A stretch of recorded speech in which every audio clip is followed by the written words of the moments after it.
Siguiendo la trayectoria de Abraham, en la Biblia. Video número 54.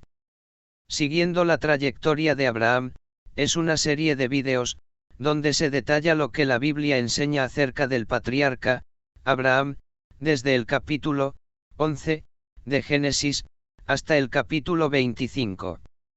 Se detalla, versículo por versículo, comenzando en el capítulo 12.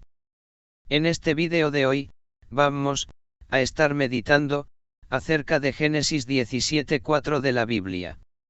En Génesis 17:4 leemos: He aquí mi pacto es contigo, y serás padre de muchedumbre de gentes. Génesis 17:4. Los detalles de Génesis 17:4. Primero que todo, debemos tener en cuenta que este versículo de la Biblia, en su totalidad contiene palabras escritas que salieron de la boca de Dios.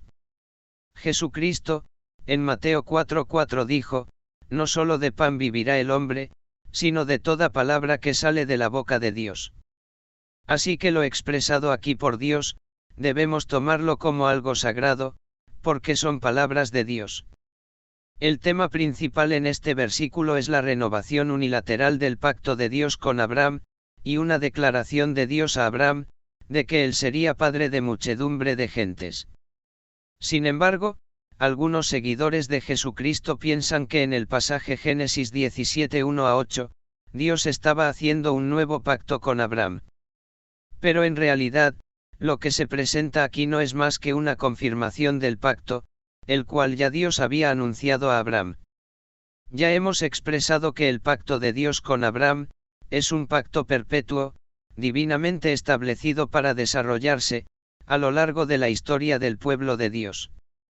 Abraham llegaría a ser padre de muchedumbre de gentes, y sería progenitor de naciones y de reyes.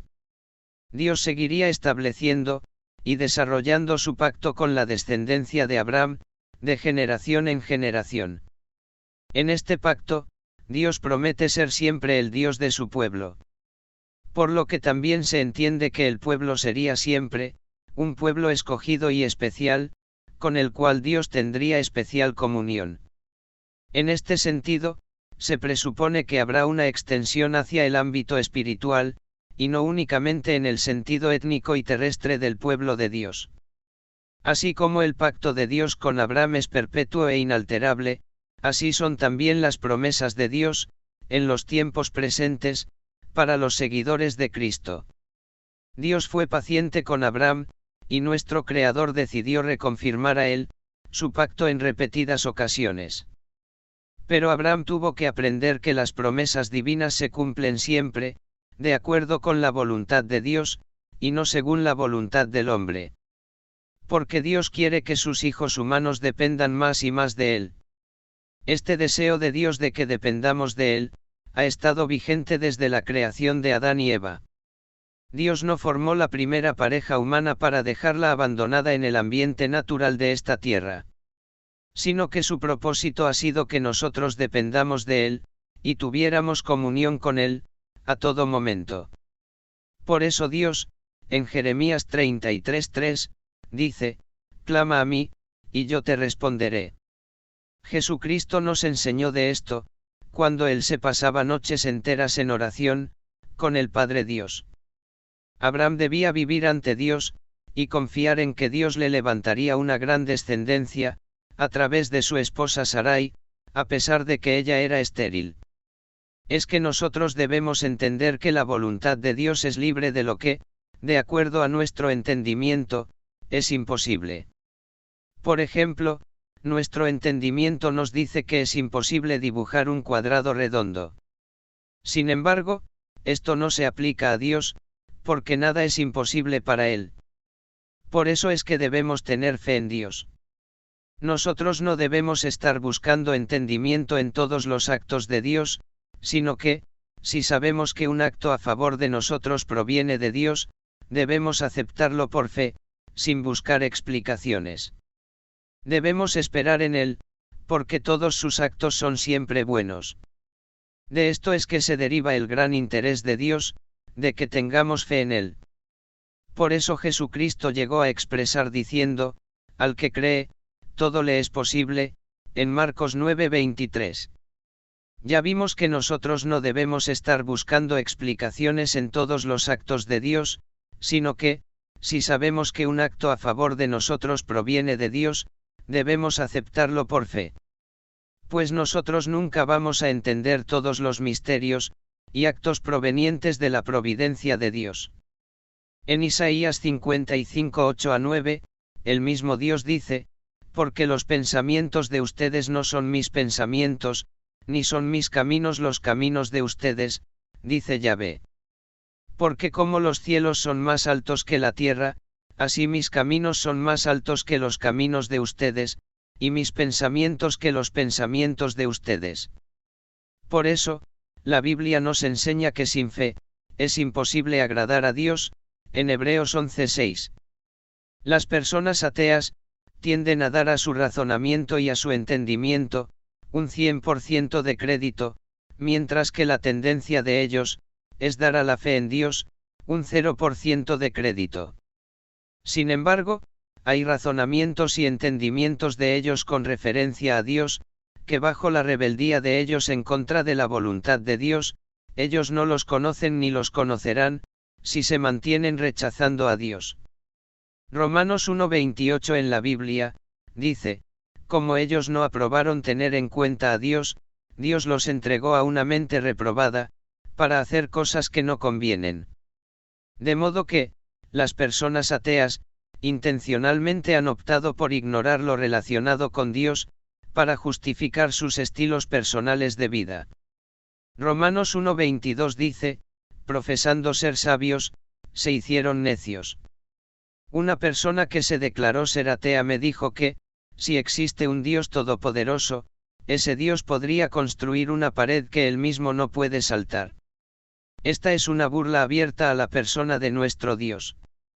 Con esta declaración, esa persona atea había dado a su razonamiento y su entendimiento el 100% de crédito, y a la vez estaba dando un 0% de fe a Dios, y a su existencia. Esta persona estaba razonando que, si Dios existe y es todopoderoso, con tales cualidades, Él puede construir una pared, de tal manera que ni él mismo la puede saltar. Esto entonces, hace que Dios no sea todopoderoso, porque no tiene el poder para saltar esa pared que él mismo diseñaría. Pero si todas las paredes que Dios diseñe las puede saltar, porque no hay nada imposible para él, tampoco Dios es todopoderoso, porque no tiene el poder de construir una pared que él mismo no pueda saltar. Este razonamiento se puede comparar al caso de las moscas, que no entienden por qué ellas no se pueden ir a través de una ventana de vidrio bien transparente. Las moscas ven luz y espacio del otro lado del vidrio, pero no entienden por qué no pueden penetrar a través del vidrio a ese espacio y luz que ellas ven. ¿Cuál es la realidad en personas como este ateo? La falta de fe en Dios. Hebreos 12:2 en la Biblia, dice, puestos los ojos en Jesús, el autor y consumador de la fe. Si los ateos juzgaran con un razonamiento, y un entendimiento totalmente limpios, ellos entenderían que nadie se escapa de tener que pasar por la experiencia de la muerte, Hebreos 9:27. Sin embargo, a pesar de esa realidad, Jesucristo dijo, yo soy la resurrección y la vida, el que cree en mí, aunque esté muerto, vivirá, San Juan 11:25. Aunque esté muerto, vivirá. Dice Jesucristo. ¿No es esto una ganancia? De todas maneras, ningún ser humano se escapa de tener que experimentar la muerte. Además, crea o no crea una persona en Dios, esa persona vivirá en esta vida la cantidad de años que están destinados para que ella los viva. Pero cuando se terminen esos años, Jesucristo le brinda la esperanza de seguir viviendo espiritualmente, y eternamente, según los preceptos que Él nos ha enseñado en los Evangelios, y es ahí, donde está la ganancia, la cual todos deberíamos aprovechar. Pero Lucifer sabe cómo opacar el entendimiento de muchas personas. Las acciones de Dios para nosotros son siempre para bendecirnos. ¿Sabe usted cuál es la mayor bendición del Todopoderoso para nosotros? el perdón de nuestros pecados es la mayor bendición que podemos recibir de Dios, en esta vida.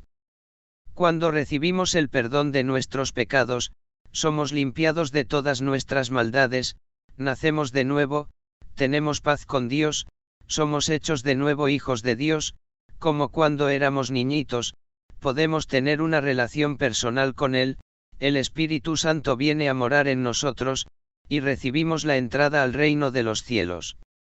Cuando recibimos el perdón de nuestros pecados, nos transformamos de esclavos del pecado, a ser siervos de Dios.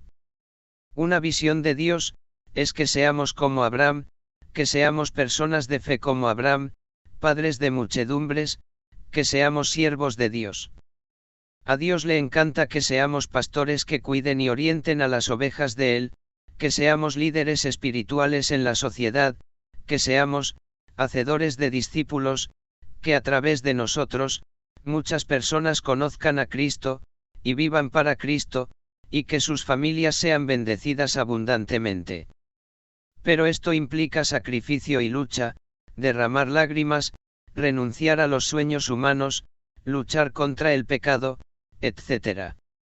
Llevando así una vida donde presentamos los frutos espirituales eternos. Todos sabemos que Jesucristo tuvo que sufrir mucho, para poder cumplir con la voluntad perfecta de Dios. Que Dios bendiga a usted ricamente.